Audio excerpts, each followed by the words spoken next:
Okay, we are now on questions and solutions. So the first question, we are given the distance as that. If the distance between A and B is 5, then we ask to find x.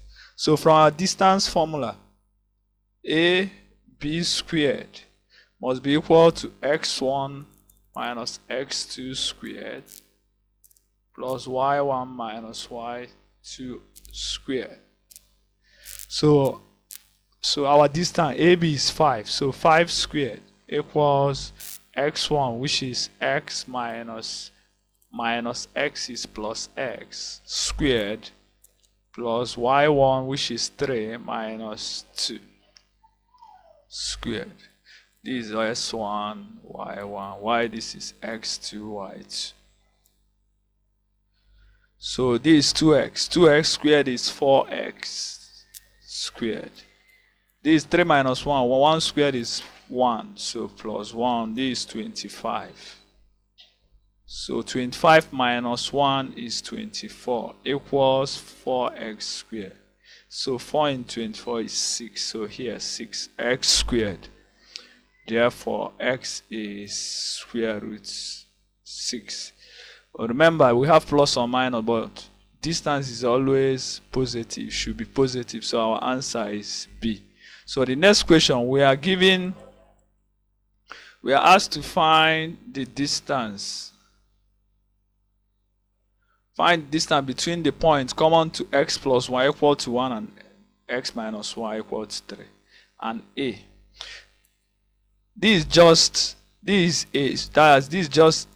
We are asked to find the distance between the point of intersection.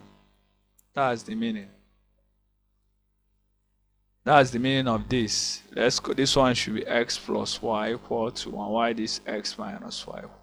So the point of intersection and what? And A. Maybe A is 2, 3. Assuming here. So that's what we are asked to find. We're asked to find the distance. So from here, let's get the point, the coordinate of this point. Let's call it B. So we'll get it by solving the two lines simultaneously. So from this equation 1, this equation 1, this equation 2. So adding the two equations, we have 2x equals 4. That's adding 1 and 2. So x is 2.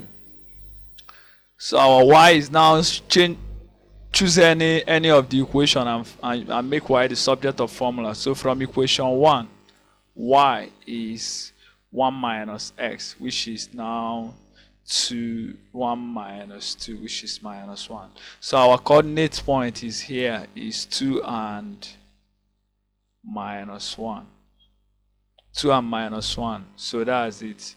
So the answer, we now find the distance. Therefore, our distance, using our distance formula, is now square root x minus, so 2 minus 2 squared plus 3 minus 1 squared. So this is 0. So the square will cancel the square root. So this will have 4. Our answer is 4. So the answer is C. So the next question, we are given A and B are the two ends of a diameter of a circle. We are asked to find the radius. So we are given this. So this is the circle with center. Let's call this center. That's the center. The end point of the diameter. So let's take this as the diameter. So the diameter, the end points are A, which is minus 5, 1, and B, which is 5, 5. So we're asked to find the radius. This is the radius, this is the radius. So we know that 2 radius, which is the diameter, which is the distance between this is now using our distance formula. So 2r squared which is the distance, is always equal to 5 minus 5, which is plus, and 1, 5 minus 1 squared. So there's, using our distance formula, that's what we have.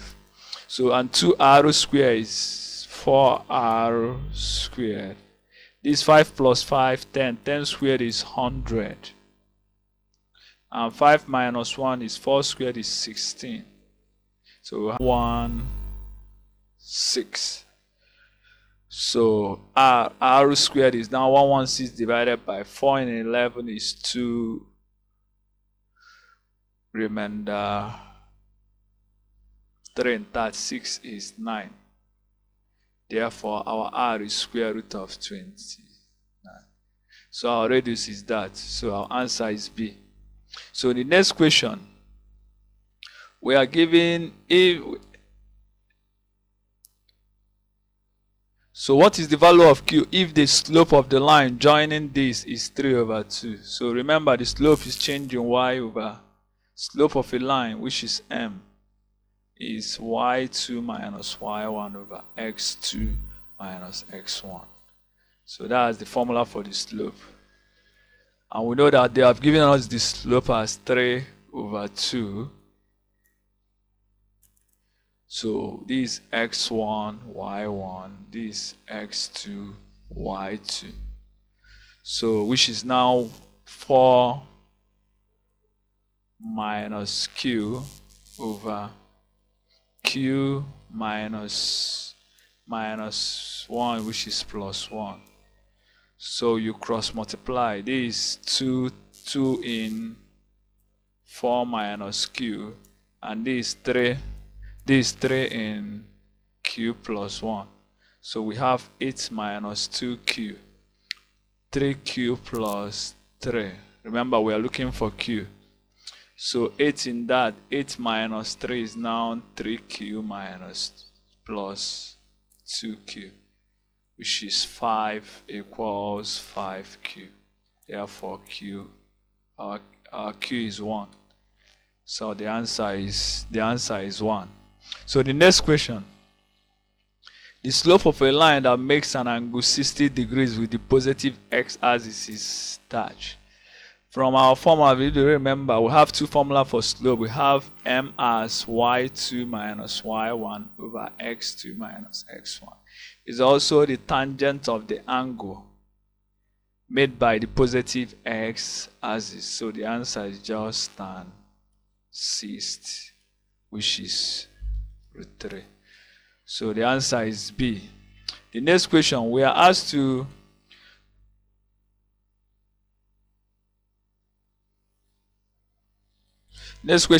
find the angle made by the line passing through this. So from the formula I gave, from the other question, I gave you that m has two formula, y2 minus y1 over x2 minus x1 is also tan theta.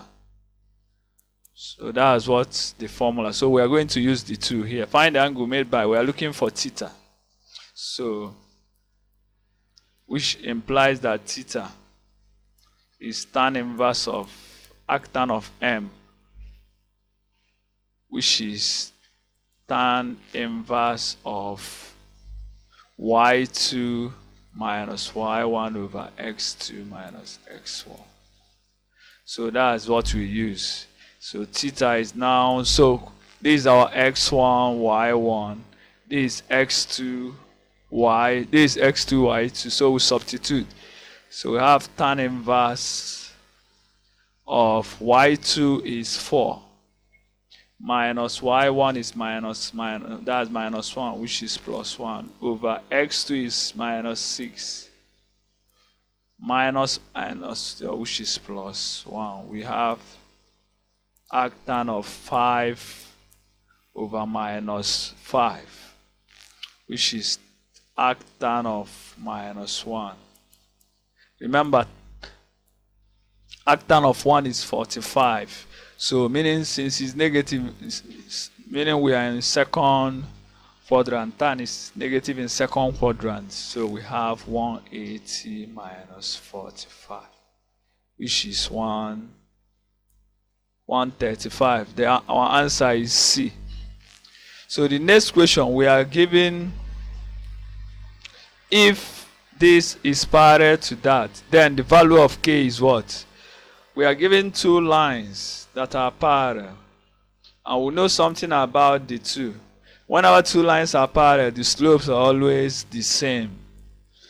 Slope of the first one, so m1 must be equal to m2 for parallel lines. So that's what we are going to use here. So from equation 1, let's get our slope. The slope is always the coefficient of x. So let's make y the subject of formula. The coefficient of, remember from our slope intercept form of a line, for equation of a line, which is y equals mx plus c. Our m is the slope. So let's move the two, like write it in terms of this. So from equation 1, we are making y the subject of formula, which is now y is now 4x minus 13 over 8 over 8. That's it. I've made it the subject of formula, which is y equals half x minus 13 over 8. So that's the first one. So our slope m1 is half. So let's check m2. So making y the subject of formula here. Also, for this, for the second equation, y is now making y the subject of formula crosses here. So we have k over 3x minus 1 over 3. Now check it. We made y the subject of formula. So moving here, positive, divide both sides by 3. So that's it. So our m, which implies that m1, which is half, must be equal to k over 3. Therefore, k is 3 over 2. So that's our answer. K must be equal to 3 over 2. So the next question,